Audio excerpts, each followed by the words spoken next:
Hello, good morning students, welcome in my class. Upon study कर रहे हैं class 8 के अंदर चैप्टर सेकंड लीनियर इक्वेशंस। उसके अंदर अपन ने उसकी कुछ नॉर्मल प्रॉब्लम्स थी, उनको अपन सोल्व कर लिए। अब जो अपन नेक्स्ट टॉपिक अपना स्टडी करेंगे आज, वो क्या होगी? Word problem of linear equation.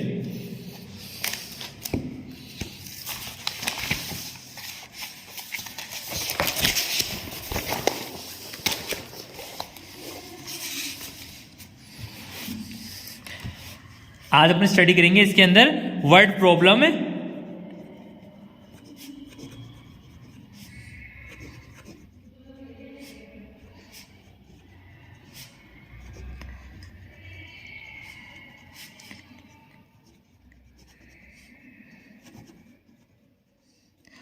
Word problem of linear equation. देखो ये सेम वैसे ही है जो अपन लीनियर इक्वेशन बनाते हैं। यहां अपन को दो तरह सोल्व करना है। अपन ने अभी तक क्या पढ़ा? अपने को एक इक्वेशन मिली हुई थी, बनी हुई। जैसे अपन को एक इक्वेशन मिल गई कि 2x + 3 = 7। यहाँ पे ये इक्वेशन अपन को बनी हुई मिल गई, अपन इसको सोल्व कर रहे थे। अब अपनी क्या हुआ है, काम वही है, अपन को सोल्व वैसे ही करना है, लेकिन एक स्टेप और बढ़ गई अपनी। एक स्टेप क्या बढ़ गई कि ये जो इक्वेशन थी ना, ये इक्वेशन अपन को वर्ड्स के रूप में मिलेगी। अब आपको क्या, उनकी लैंग्वेज को केयरफुली पहले तो उसको स्टडी करना, और फिर उसके आधार उसके ना उसी के बेस पे अपन क्या करेंगे, ये इक्वेशंस में बनाएंगे और उसके बाद उसको सोल्व करेंगे। मेरी बात समझ रहे हो? मतलब आप ऐसे सोच सकते हो कि सारा प्रोसेस जो अभी तक अपने स्टडी किया सेम ऐसा कैसा ही रहेगा, उसमें कोई प्रॉब्लम रहेगी।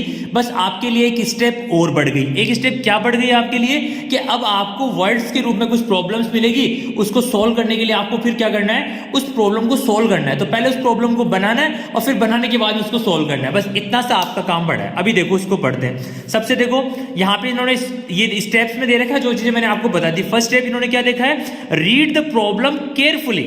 आपको जो प्रॉब्लम्स दी उसको केयरफुली रीड करना है, and not what it given and what is required. क्या तो अपन को दिया हुआ है और क्या अपन को रिक्वायर्ड है। सेकंड क्या है, denote the unknown by the variable as a x y. आपको कुछ नंबर्स जो पता नहीं है उसको आप या तो x से डिनोट कर दो या y से डिनोट कर दो, जो वेरिएबल अपन मानते हैं। ठीक है। Translate the problems to the language of mathematics और मैथमेटिकली स्टेटमेंट। यानी जो प्रॉब्लम्स आपको दी हुई है उसको आपको क्या करना है, जो अभी अपन ने ये स्टेटमेंट देखा ना, ऐसा आपको ऐसे मैथमेटिकली स्टेटमेंट में इसको कन्वर्ट करना है। फोर्थ स्टेप क्या दे रखी है, from the linear equation is one variable using the conditions given in the problems. अब आपको पता है लीनियर इक्वेशन जब भी अपन पढ़ेंगे उसके अंदर क्या होगा, वेरिएबल क्या होगा, 1 होगा। मैक्सिमम पावर भी क्या होगी, 1 होगी। तो वो लीनियर इक्वेशन है, उस प्रॉब्लम को उसमें कन्वर्ट करना है और फिर इसको क्या करना है, solve the equation for the unknown. फिर इस इक्वेशन को अपन को सॉल्व करना है और verify to sure whether the answer satisfied the conditions of the problem। अब लास्ट में क्या है, जो मैं आपको बताता आ रहा हूं शुरू से, कि आपको जो प्रॉब्लम से आपको जो आंसर्स आता है वेरिएबल का, उसको आपको उस वेरिएबल, उस जो इक्वेशन है उस स्टेटमेंट में उस वैल्यू को पुट करना है और फिर उस आंसर को भी चेक करना है कि आंसर राइट है या रॉन्ग है। देखो तो सबसे पहली बात, अभी बस आपने सारे काम किए हुए हैं, आपको पता है कैसे करना है, कैसे इक्वेशन सोल्व करनी है। आप यहां समझने की वाली बात नहीं है कि आपकी केवल एक चीज यहां पे बढ़ गई कि आपको जो प्रॉब्लम मिलेगी वो वर्ड्स के रूप में मिलेगी। इस वर्ड्स के रूप में जो प्रॉब्लम्स आपको मिली है उसको आप केयरफुली स्टडी करोगे और उसके आधार पे आपको ये स्टेटमेंट मैथमेटिकल स्टेटमेंट में उसको कन्वर्ट करना है। बस इतना ही काम है। चलो अब अपन इसको एग्जाम्पल के थ्रू समझते हैं, आपको अच्छे समझ में आ जाएगा। देखो सबसे पहले देखो यहाँ पे आपके नंबर एग्जाम्पल नंबर 21 है। एग्जाम्पल नंबर 21 क्या दे रखा है, मुझे एक लैंग्वेज दी हुई है। इस लैंग्वेज के थ्रू मुझे क्या बनाना है, मुझे एक स्टेटमेंट बनाना है मैथमेटिक्सली। देखना कैसे बनेगा। देखो सबसे पहले मुझे क्या दे रखा है, द पैरामीटर ऑफ ए रहना rectangle, the parameter of a rectangle is 13 centimetre and it's width is 2 and 3/4 centimetre. Find its length. Question क्या दिया हुआ है कि मुझे कहा गया एक रेक्टेंगल है, उसका पैरामीटर मुझे दे दिया और मुझे इसमें से इसकी विड्थ मुझे बता दी, एक तो मुझे इसकी लेंथ फाइंड करनी है। ये मुझे मेरे पास क्वेश्चन आया है। समझो सबसे पहले देखो रेक्टेंगल का मतलब क्या होता है। ये मेरे पास एक रेक्टेंगल है, आपको पता है रेक्टेंगल की अपोजिट साइड आर इक्वल। ठीक है, इसको मैंने विड्थ बोल दिया, ध्यान से देखना, इसको मैं v से लिख रहा हूं, इसका मतलब ये विड्थ हो गया। और ये क्या है, l से, इसको मैं बोलता हूं लेंथ। अब आपको इसमें दिया हुआ क्या क्या है, पहले सबसे पहले अपन को इसमें ध्यान ये रखना है कि अपन को मिला क्या क्या है, फिर अपन उस क्वेश्चन को सोल्व करेंगे। सबसे पहले एक चीज बताओ मुझे क्या क्या मिला हुआ है। सबसे पहले देखो मुझे इसकी लेंथ मिली हुई है, ठीक है। लेंथ मुझे इसकी नहीं दी इन्होंने, द पैरामीटर ऑफ रेक्टेंगल। अब मुझे दिया हुआ क्या है, पहले मैं वो चीजें करता हूं, फिर अपन इसको सोल्व करेंगे अच्छे से। सबसे पहले क्या दिया हुआ, मुझे इसका पैरामीटर दिया हुआ है। क्या दिया हुआ है, इसका पैरामीटर या पैरामीटर दिया हुआ है। ओके, इसका पैरामीटर मुझे दे दिया 13। नेक्स्ट मुझे क्या दे दी, इसकी विड्थ दे दी। विड्थ मुझे क्या दी इसकी 3/4, ये मुझे इसकी विड्थ दे दी। अब इस विड्थ को मैं थोड़ा सा और सोल्व भी कर सकता हूं। देखो आपको पता है ना, ये नंबर इससे मल्टीप्लाई होता है, तो 4 2 जा 8, 8 और 3 11, तो इससे अपन 11/4 भी लिख सकते हैं कि दोनों इक्वली है। ओके, अब मुझे क्या नहीं मिला, मुझे निकालना, फाइंड क्या करनी है, लेंथ। ये चीजें आप करोगे ना तो उसके बाद सवाल बहुत इजी हो जाएगा। मुझे लेंथ फाइंड करनी है, विड्थ दे दी और पैरामीटर दे दिया हुआ है। अब सबसे पहले सवाल को समझते हैं अपन, फिर सवाल को करते हैं। पहले मुझे ये बताओ कि पैरामीटर का मतलब क्या होता है।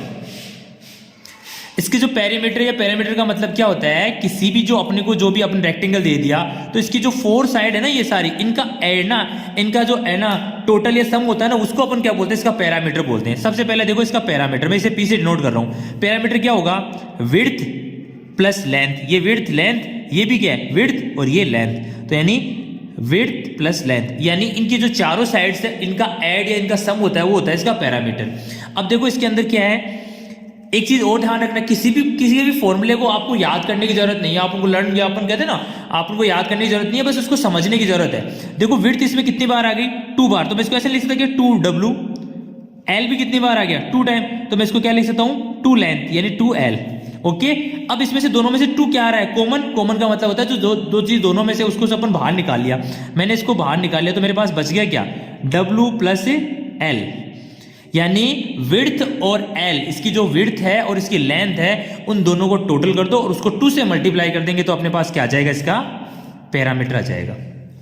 सवाल को समझते हुए चलना, आप बहुत इजी में कर लोगे इसको आराम से। अब भी देखो समझते हैं अपन। अब मुझे अगले ने क्या दे दी, विड्थ दे दी। अब मुझे लेंथ पता नहीं है, तो मैंने लेंथ को किससे डिनोट कर दिया, x से। मैंने लेंथ को किससे डिनोट कर दिया, x से डिनोट कर दिया। अब अपन इसको सोल्व करते हैं। देखो इसी फॉर्मूले में अपने को मान रखना, अपने आप आंसर आ जाएगा। p की जगह अपन क्या लिखेंगे, 13, क्योंकि मुझे p का मान पता है। ओके, 2 एज इट इज पहले ही आपको पता है, नॉन वेरिएबल है तो कोई दिक्कत नहीं है। विड्थ अपने पास कितनी आई हुई है, 11/4, ठीक है। L मुझे नहीं पता, L कितना है मेरे पास, x, यही है ना। अब इसको सोल्व करते हैं अपन। क्या सोल्व करेंगे, सबसे पहले देखो ब्रैकेट के अंदर जो नंबर होते हैं उसको सोल्व किया जाता है। ब्रैकेट के अंदर अपने पास क्या है, ये है, तो अपन सबसे पहले क्या लेंगे, इसका एलसीएम लेंगे। एलसीएम लेंगे तो इसका एलसीएम क्या आएगा, 4 आ जाएगा। 4 को 4 से डिवाइड करेंगे तो 4, यानी 4 को 4 से डिवाइड किया तो क्या है 1, और 1 को अपन ने मल्टीप्लाई किया तो यहाँ पे आ गया 11, प्लस 1 को 4 से डिवाइड करूंगा, भाई ये 4 है, इसको 1 से डिवाइड किया तो मेरे पास क्या आया 4। अब इस 4 को अपन x से मल्टीप्लाई करेंगे तो ये क्या हो जाएगा 4x।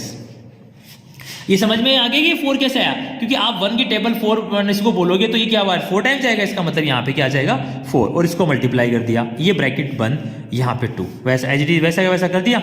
अब इसको सोल्व करते हैं अपन, यहाँ इक्वल टू क्या आ गया मेरे पास 30, ठीक है। अब ये 2 है, इसका मतलब क्या है भाई, इस 2 का मतलब क्या है भाई, इस 2 का मतलब ये है कि इस 2 को इन दोनों नंबर से अपन क्या कर सकते हैं, मल्टीप्लाई कर सकते हैं भाई, इसका मतलब ये तो है ना। तो अब ये इससे मल्टीप्लाई करेंगे, फिर ये दोनों में कटेगा, तो अपन चाहे तो इस दोनों को अपन आपस में कट भी कर सकते हैं। ये 2 से इसको काटेंगे तो यहाँ पे क्या जाएगा 2, भाई 2 की टेबल में तो यहाँ पे 1 और यहाँ पे 2, तो मेरे पास क्या बच गया 13 equal to 11 plus 4x, bracket खुल गया, अपन नीचे बच गया 2। अब आपको पता ही है क्या करना होता है, जो संख्या अपने पास डिवाइड में होती है वो इधर आके किस में जाएगी, मल्टीप्लाई में। इसके आगे तो आपको सोल्व करना आता ही है भाई। एक तरह से लीनियर इक्वेशन बनाई अपन ने, यही तो बनी है अपने पास इक्वेशन। अपने को इन्होंने प्रॉब्लम दी थी लैंग्वेज में, अपन इसकी इक्वेशन बना ली। अब ये देखो 13 को इससे मल्टीप्लाई किया तो मेरे पास क्या आ गया, इसको मल्टीप्लाई किया मेरे पास तो मेरे पास क्या आ गया 13 multiply 2 equal to 11 plus 4x। इनको दोनों किया तो क्या आया 26, ये 11 प्लस 4x।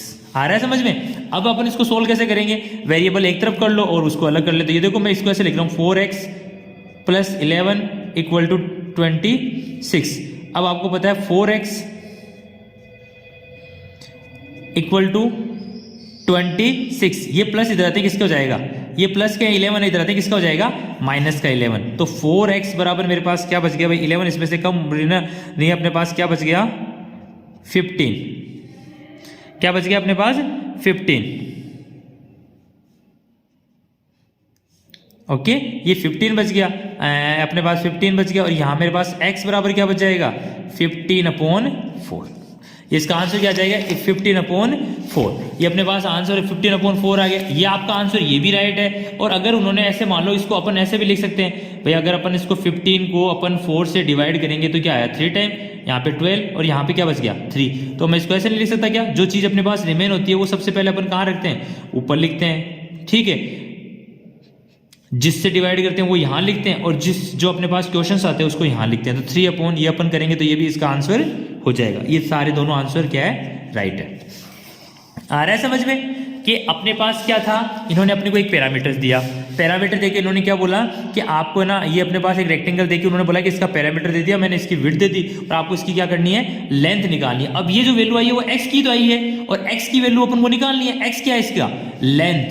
तो इसकी लेंथ, इसकी वैल्यू क्या आ जाएगी, तो आप इसको x की वैल्यू बोलेंगे तो अपन क्या बोलेंगे, या तो इसको ऐसे लिख सकते हैं अपन, x इक्वल टू क्या आ गया अपने पास 15/4। ये किसकी वैल्यू आ गई मेरे पास, x की वैल्यू आ गई। ओके, चलो नेक्स्ट क्वेश्चन देखते हैं अपन इसके अंदर। अब देखो, मैं आपको यहां जो प्रॉब्लम्स है, मैं केवल उस प्रॉब्लम को सोल्व करूंगा।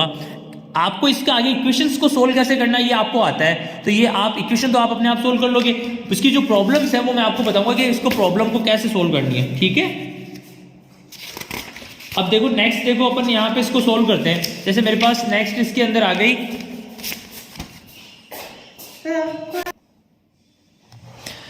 अब देखो क्वेश्चन एग्जाम्पल नंबर अपन इसमें लेते हैं, एग्जाम्पल नंबर 22। एग्जाम्पल नंबर जो 22 है उसको समझते हैं, है ना। क्या दिया हुआ अपने को, एग्जाम्पल नंबर 22 क्या कह रहा है अपन को कि Bansi has 3 times as many 2 rupees coins as he has 5 rupees coins। If he has in all a sum of 77, how many coins of each denominations does he have. देखो अपने को क्या कह रहा है कि Bansi has 3 times as many 2 rupees coins। देखो ये क्या कह रहा है कि मान लो कि जो 2 rupees की कॉइन है ना, यहाँ पे क्वेश्चन क्या है, वो कितने टाइम है, 3 times है। और जो अपन जो कॉइन्स अपन ले रहे हैं 5 rupees की, उस कॉइन्स जो 5 rupees की जो कॉइन है ना, वो ही कॉइन्स 3 rupees की है ना, वो कितने टाइम है, 3 टाइम है। और टोटल इनका जो टोटल है वो क्या है, 77 है सम। तो आपको बतानी है कि इसके अंदर कितनी कॉइन्स है। देखो इसको अपन समझते हैं फिर समझ में आएगा, ऐसे नहीं समझ में आएगा। अपन इसको इक्वेशन को समझते हैं फिर धीरे धीरे आपको समझ में आ जाएगा। सबसे पहले अपन लेते हैं, देखो यहाँ पे अपन ने क्या किया कि यहाँ पे इन्होंने दे रखा है, अपन जो कॉइन्स होती है ना, बंसी के पास जो कॉइन्स है, अपन ने मान लिया कि उसके पास कितनी कॉइन्स है, तो अपन ने क्या कह दिया, उसके पास x कॉइन्स है। अपन ने बोला let's number of 5 rupees coins that बंसी हैज बी x। अपन ने उसको क्या मान लिया, x। अपन ने उसको क्या मान लिया, अपने पास जो कॉइन है वो x है। Then the number of 2 rupees coins has 3 times of x, यानी कि जितनी कॉइन्स उसके पास है ना, ये x कॉइन्स थी, अब ये कॉइन्स कितने टाइम है, 3 times। तो अपन ने क्या किया, देखो तो ये जो 3 times है, तो अपन ने क्या किया 3x। अब इसको नेक्स्ट आगे देखो, इसको अमाउंट्स में कन्वर्ट करते हैं, फिर आपको समझ में आएगा, ऐसे नहीं समझ में आएगा। सबसे पहले देखो 5 rupees कॉइन्स। अब 5 rupees कॉइन्स कौन सी है, तो अपन क्या करेंगे, x कॉइन्स थी, है ना, एक अपने पास जो है ना कॉइन्स है वो x है, और उसमें जो अपने पास रुपीज है वो कितने रुपीज की है, 5 की। तो फिर इसको किससे मल्टीप्लाई कर देंगे, 5x से। तो ये अपने पास हो गया 5x। नेक्स्ट ये क्या कह रहा है कि जो कॉइन्स अपने पास x थी ना, वो कितने टाइम थी, 3 टाइम थी, और वो कितने रुपीज की थी, 2 रुपीज की। यानी जो 5 rupees वाली जो कॉइन थी वो एज इट इज 2 मतलब 3 टाइम्स जो कॉइन्स थी ना, वो भी 2 मल्टीप्लाई थी 2 रुपीज की कॉइन से। तो इससे कितने हो जाएंगे, 6x। यानी 5 rupees की तो उसके पास x कॉइन थी, और कहने का मतलब 2 rupees की उसके पास 6x कॉइन थी, है ना। अब टोटल कितने, अगर दोनों के अमाउंट पूछे अपन को, टोटल कितने हो गए, तो 5x plus 6x equal to 11x। ये तो अपने पास इक्वेशन आ गई 11x। 11x इक्वल टू क्या हो गया कि भाई टोटल कितने रुपए थे। अगर पूछे कि अभी x का मुझे पता नहीं है ना, मुझे ये तो पता चल गया कि 5 के कितने सिक्के हैं और 2 के कितने सिक्के हैं, लेकिन अपन मुझे ये नहीं पता x की वैल्यू मुझे पता नहीं है अभी। लेकिन टोटल अमाउंट कितना था, 77।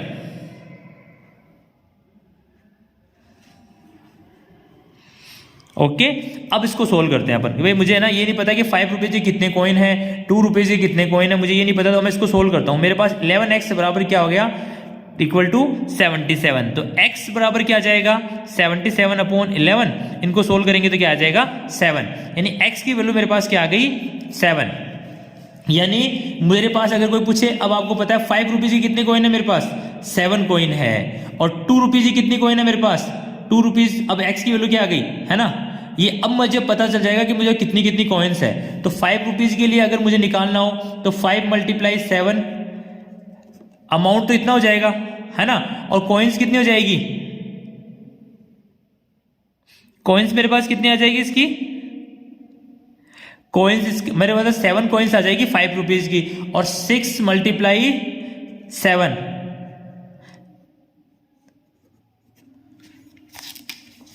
ये आ गया मेरे पास। इससे अमाउंट मेरे पास कितना आ गया, ये जो अमाउंट है वो मेरे पास आ गया 42। तो टोटल अमाउंट कितना हो जाएगा 77।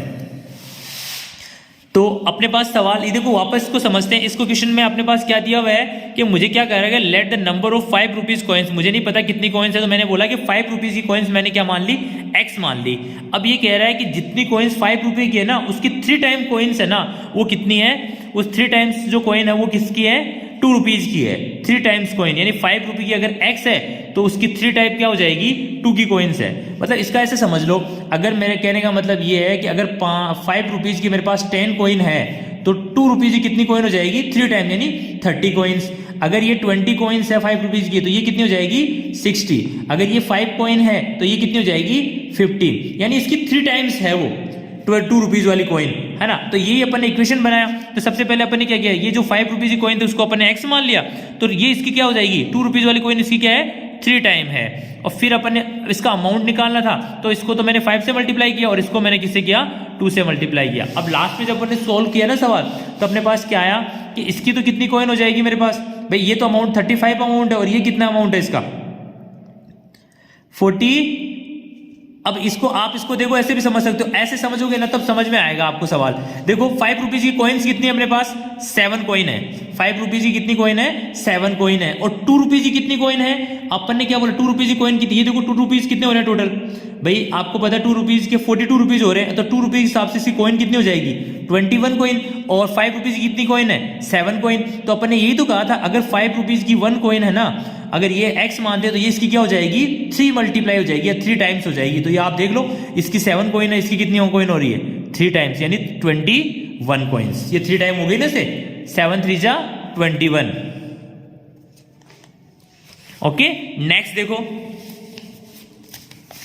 ये देखो ये क्वेश्चन जो मैं आपको अभी रीड कर रहा हूं, ये जो प्रॉब्लम सॉल्विंग क्वेश्चन है ना, इसके अंदर जो क्वेश्चंस है उनको आपको 2 टाइम 3 टाइम 4 टाइम, जब तक आप इसको क्वेश्चंस को जितना ज्यादा रीड करोगे ना, तभी ये प्रॉब्लम्स अच्छे से सोल्व हो पाएगी। इसलिए सबसे पहली चीज तो ये कि इन क्वेश्चंस को बहुत अच्छे से आपको रीड करना है, तभी आप ये प्रॉब्लम सोल्व कर पाओगे, है ना। क्वेश्चन नंबर देखो, क्वेश्चन नंबर 23, एग्जाम्पल नंबर 23 क्या दिया हुआ है, the difference between 2 whole numbers is 66। यानी कोई भी 2 नंबर होल नंबर है ना, उनका डिफरेंस क्या है 66 है। Okay, the ratio of 2 numbers, दो नंबर है उनका रेशियो क्या है 2:5 है ना, और उनका डिफरेंस क्या है 66। तो व्हाट आर द 2 नंबर्स, आपको ये 2 नंबर्स बताने हैं। तो सबसे पहले तो अपन क्या करेंगे सवाल को सोल्व करने के लिए, ये जो अपने को रेशियो दे रखा है ना, वो मान लो, मैं ऐसे मानता हूं कि वो नंबर है ना, एक नंबर वो क्या है x है, वो नंबर क्या है, इसमें से एक नंबर क्या है x है। तो मैं इनको सोल्व कर रहा हूं, तो ये नंबर क्या है, जब इसका रेशियो निकालेंगे तो ये क्या हो जाएगा 2x और ये क्या हो जाएगा 5x, 2x और ये क्या हो जाएगा 5x। अब ये सवाल क्या कह रहा है कि इन दोनों का डिफरेंस यानी 5x minus 2x equal to क्या है 66। भाई अपने को यही तो बोला था कि 2 नंबर्स है उसका डिफरेंस क्या है 66 है। तो मान लो कि ये दोनों का रेशियो था, तो इसमें से मैंने क्या किया, ये 5x, इसको मैंने 5x मान लिया और इसको 2x मान लिया, और इसमें से क्या है इसका डिफरेंस क्या हो गया 20, ये 66 हो गया। अब इसको डिफरेंस निकालेंगे अपन, 5 में से 2x किया तो अपने पास क्या बच गए 3x equal to 66, x equal to क्या आ गया 66/3। आपको पता है जो संख्या नंबर मल्टीप्लाई में होगा वो डिवाइड में चला जाएगा, इससे अपन ने किया तो 2 x की वैल्यू मेरे पास आ गई 22। अब इसको सवाल को सोल्व करते हैं अपन। आपको पता है कि ये अपने पास सवाल ये था, इसका रेशियो निकालना है। सबसे पहले x की जगह इनकी वैल्यू पुट करो, 2 × 22 और यहाँ पे 5 × 22। देखो ध्यान से, इन दोनों को मल्टीप्लाई करेंगे तो क्या आएगा 44, इसको मल्टीप्लाई किया तो क्या आया 1010। अब आप पहले तो सबसे पहले ये चेक करो 1010 में से अगर 44 निकालेंगे तो इसका डिफरेंस क्या आएगा 60,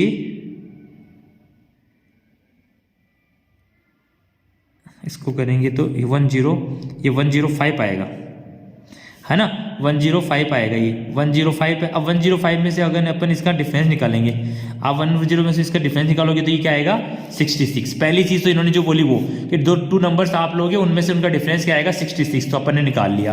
फर्स्ट इनका रेशो निकालते हैं। अब रेशो निकालते हैं, रेशो का मतलब क्या होता है, इन दोनों को आप ऐसे नंबर से कट करो कि फिर है ना इनका रेशो अपने आप पता चल जाए कि किस एक नंबर से कट करो। जैसे ये 105, ये 44, ये है। अपन ने क्या किया, इस नंबर को मैंने 11 से कट किया। देखो 11 से कट करके देखते हैं, 11 से ये निकल जाएगा क्या 11, चलो कोई नहीं, अपन इसको है ना अपन है ना इससे ही कट कर लो आप, 22 से कर लो, अपने आप आ जाएगा। इसमें तो क्या आएगा 2, इसको करेंगे तो 5, इसको 2, तो इसका जो रेशियो आएगा 5/2 आ गया। तो इसका रेशियो भी क्या आ रहा है अपने पास 5/2 आ रहा है, प्लस इनका डिफरेंस भी क्या आ रहा है 66 आ रहा है। तो कहने का मतलब वो 2 नंबर्स कौन से होंगे, एक नंबर तो इसमें 44 होगा, एक नंबर उसमें होगा 105। नेक्स्ट देखो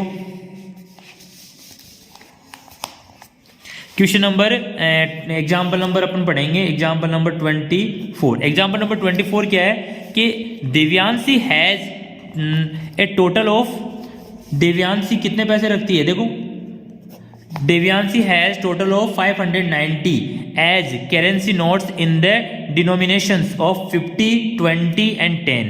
The ratio of number of 50 rupees and 20 rupees at 3:5. If the has a total of 25 notes, how many notes of each denomination he has? देखो क्वेश्चन क्या है, क्वेश्चन ये कह रहा है कि देव्यांशी के पास 590 रुपीज़ है और उसके पास जो नोट है वो कौन कौन से हैं, उसके पास 50 का नोट है, 20 का नोट है और 10 का नोट है। फिर अगले ने मुझे क्या कहा कि मैंने 50 और 20 के जो नोट है ना उनका रेशियो कितना दिया उन्होंने, उनका कहा कि ये 3/5 है इनका रेशियो। 10 का नोट नहीं बता रहा कितना है, लेकिन अपन को 50 और 20 के नोट्स का रेशियो बता दिया। मुझे कितना बताया कि 3/5 है। और फिर ये और कह रहा है कि टोटल नोट कितने हैं 25 है, यानी टोटल नोट कितने हैं, यानी 10 के 50 के और 20 के मिला के टोटल नोट है वो तो 25 नोट्स है, उसमें से 50 और 20 के जो रेशियो है वो है 3/5। अब इस सवाल को आपको सोल्व करना है कि आपको ये बताना है कि तो टोटल नोट कितने हैं, वो तो आपको पता ही है, इसमें से 50 के नोट कितने हैं, 20 के नोट कितने हैं और 10 के नोट कितने हैं, ये आपको सॉल्व अप करना है। देखो सबसे पहले अपन क्या करेंगे, भाई मुझे क्या पता है, इसमें जो पता है मैं बताऊँ, एक तो मुझे अमाउंट पता है और एक मुझे पता है number of notes, number of जो नोट है ना वो मुझे पता है कि कितने नोट है। नंबर ऑफ नोट कितने हैं भाई ये बताओ मुझे, तो मुझे ये पता है कि नंबर ऑफ नोट क्या है 25। अब ये जो 25 है उसमें 10 के भी हैं, 20 के भी हैं और 50 के भी हैं। इन दोनों का रेशियो मुझे दिया हुआ है, अगले ने मुझे दिया कितना रेशियो दिया है 3/5 रेशियो दिया है। अगले ने मुझे 50 और 20 का, यानी अगले ने मुझे दिया 50 और इसका नोट का दिया 5 ये दे दिया, ये मान लो ये रेशियो मुझे दे दिया। अब इसको सोल्व करते हैं। सबसे पहले तो मुझे जो रेशियो दिया है 3/5 उसको मैं x से कन्वर्ट करता हूँ, तो यह मैंने क्या हो गया 3x और ये हो गया मेरे पास 5x, आप उसको समझना। अब मुझे आप एक बात बताओ 3x 5x इन दोनों नोटों को मैं जोड़ लूँ, मान लो ये नोट इसके नोट तो x है, 10 के नोट तो x है और इसके नोट को अपन ने क्या मान लिया, ये अमाउंट मुझे नहीं पता, इन दोनों का टोटल है ना, प्लस अब इन दोनों का टोटल अगर मैं ना इसमें से निकाल दूं तो मेरे पास जो नोट बचेंगे वो किसके बचेंगे,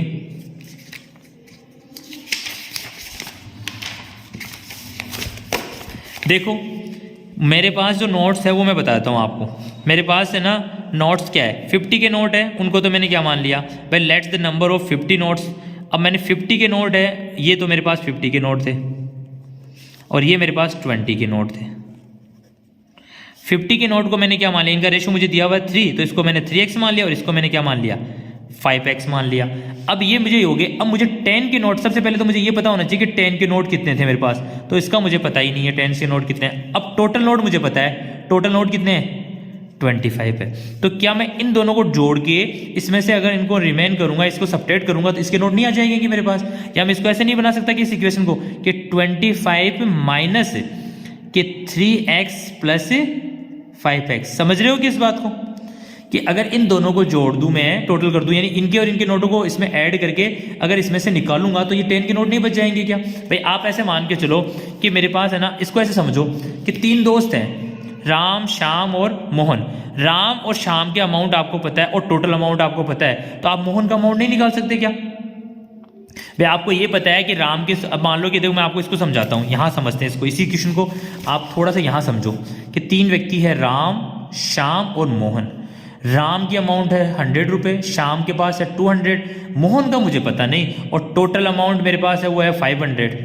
अब आप एक बात बताओ, राम और श्याम का अमाउंट अगर मैं ऐड कर दूं और फिर मैं इसमें से निकाल दूंगा तो मोहन का अमाउंट बच जाएगा नहीं क्या? तो राम का अमाउंट अगर मान लो श्याम का अमाउंट 200 है, राम का 100 है, दोनों को ऐड किया तो क्या हो गया 300 अगर मैं 500 में से निकालूंगा तो मेरे पास क्या बचेगा 200, और 200 किसका अमाउंट होगा? मोहन का। एज इट इज यहाँ पे ऐसा ही हो रहा है कि मुझे 50 नोट्स के बारे में पता है, 20 के नोट्स के बारे में पता है, मुझे 10 के नोट के पता नहीं है, तो मैं क्या कर रहा हूँ 50 और 20 के नोट्स को ऐड किया और जो टोटल नोट थे उनमें से इसको सबट्रैक्ट कर दिया, तो मेरे पास क्या अमाउंट आ गया, ये मेरे पास एक इक्वेशन बन गई। ध्यान से देखो, अब इसको और सोल्व कर लो कि 25 माइनस ये दोनों प्लस के आपस में ऐड हो जाएंगे, ऐड करेंगे तो अपने पास क्या जाएगा 8x, यानी 25 माइनस 8x, ये मेरे पास एक इक्वेशन बनी। ठीक है, अब इसके बाद में ये मुझे क्या कहना चाह रहा है कि नोट्स, अब ये आपको बोल रहा है कि टोटल पैसे कितने हैं आपके पास, ये तो नोट थी, ये तो अपन नोटों के बारे में पढ़ा, ये तो नोटों की संख्या थी x, तो अपन को ये बता रही है। अब ये फिर इसके बाद में बोला अमाउंट टोटल अपने पास क्या था 590, तो मेरे पास ये जो अमाउंट है इसको मैं अमाउंट भी तो कन्वर्ट कर सकता हूँ, जैसे 3x। ठीक है, अब मान लो इसको मैं 50 से मल्टीप्लाई करूंगा तो ये क्या हो जाएगा 50 का अमाउंट आ जाएगा। ऐसे ही 5x प्लस 20, ये मेरे पास किसका अमाउंट आ जाएगा 20 का आ जाएगा। अब 10 वाला अमाउंट मैंने अभी निकाला, ये 10 का ही तो है ना, इसको अपन ने ये निकाला, ये 10, ये जो अपन ने निकाला था ये किसका अमाउंट था, ये 10 के नोटों की संख्या थी। अब अमाउंट निकालना हो तो कैसे निकालूं इसको मैं, कि 25 माइनस का 8x, इसको मल्टीप्लाई कर दो आप 10 से। समझ में आ रहा है?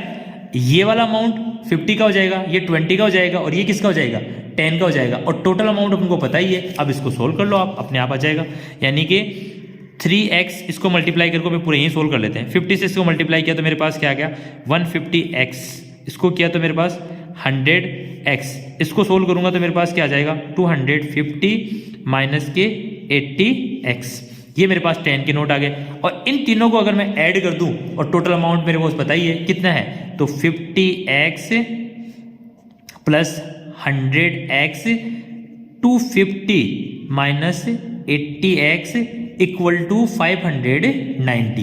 भाई इन तीनों के अमाउंट है उसको ऐड कर दूंगा, कितने अमाउंट है 90। अब इसको सोल्व कर लो आप आराम से। देखो सबसे पहले क्या है, यहाँ पे ये इसका ऐड हो रहा है, अब ऐड करो 150x प्लस 100x, यहाँ क्या है ये 250 किसके हैं अपने पास प्लस के हैं, उधर आते किसके हो जाएंगे माइनस के, और ये 80 किसके हैं माइनस के, ये 80x इक्वल टू, इसको कर लो ये 590, ये 250 इधर जाते हैं किसका हो जाएगा माइनस का। सोल्व करो, इन दोनों प्लस की तो आपस में ऐड किया तो ये क्या हो गया 250, ये मेरे पास क्या हो गया 250x और माइनस के 80x इक्वल टू, इनको यहां से कर लो तो मेरे पास क्या बच रहा है 5 4 3। अब देखो ये 80x इसमें से माइनस होंगे तो अपने पास क्या बच गया 50 30 170x equal to 340, x equal to क्या आ गया 340 अपॉन 170। आपको पता है मल्टीप्लाई वो इसके अंदर चली जाएगी, आपस में इनको कट किया तो मेरे पास क्या आ गया 2, x बराबर क्या आ गया 2। यानी अब x की वैल्यू अपन पुट करेंगे तो अपने को सब कुछ चीजें पता चल जाएगी। कैसे, अपन चलते हैं। सबसे पहले अपन ने क्या माने थे 50 के नोट कितने थे 3x, x की जगह अपन ने 2 कर दिया तो इसका मतलब क्या हुआ 50 के नोट कितने हो गए भाई अपने पास, x की वैल्यू अपन 2 करेंगे तो क्या हो जाएगा 6, x बराबर अपन ने 2 पुट किया तो यहाँ पे क्या हो जाएगा 6, यहाँ पे 10, और यहाँ अपने पास ये वैल्यू किसकी थी 10 के नोटों की संख्या। तो इसके लिए आप क्या करोगे x की वैल्यू क्या करोगे, देखो 50 माइनस 8, x की जगह आपने 2 पुट किया तो अपने पास क्या आ गया 25, इसमें से ये 16 माइनस हो गए तो अपने पास क्या बच गए 9, यानी 10 के नोट कितने हो गए 9, 20 के नोट कितने हैं 10, और 5 के नोट कितने हैं अपने पास 50 के नोट कितने हैं 6। आप चेक करके देखो फिर पता चलेगा आपको। अब देखो 50 के नोट अगर अपने पास 6 है तो इसका मतलब कितने रुपए हो गए 300। 10 के नोट अपने पास 10 नोट है 20 के तो अपने पास कितने हो गए, इसके रुपए कितने हो गए 200 है ना, और 10 के नोट कितने हैं अपने पास 9, इसका मतलब कितने हो गए 90। ऐड करके देख लो 300 200 और 90 ऐड करेंगे तो क्या आ जाएगा 590। कहने का मतलब ये है कि आप अगर ये x की वैल्यू निकाल के आप सारे नंबर्स को अपने आप यहाँ पे ऐड कर सकते हो। ओके, ये क्वेश्चंस हो गए। आप देखो ये क्वेश्चंस मैं सोल्व तो कर रहा हूं, लेकिन ये क्वेश्चन जब तक आप इनको खुद सोल्व नहीं करोगे ना, ये क्वेश्चन आप 1% भी नहीं कर पाओगे, है ना। तो आपको ये क्वेश्चंस क्या है, खुद सोल्व करने हैं सबसे पहले, ठीक। नेक्स्ट अपन इसके आगे जो क्वेश्चंस हैं वो अपन नेक्स्ट क्लास में स्टडी करते हैं।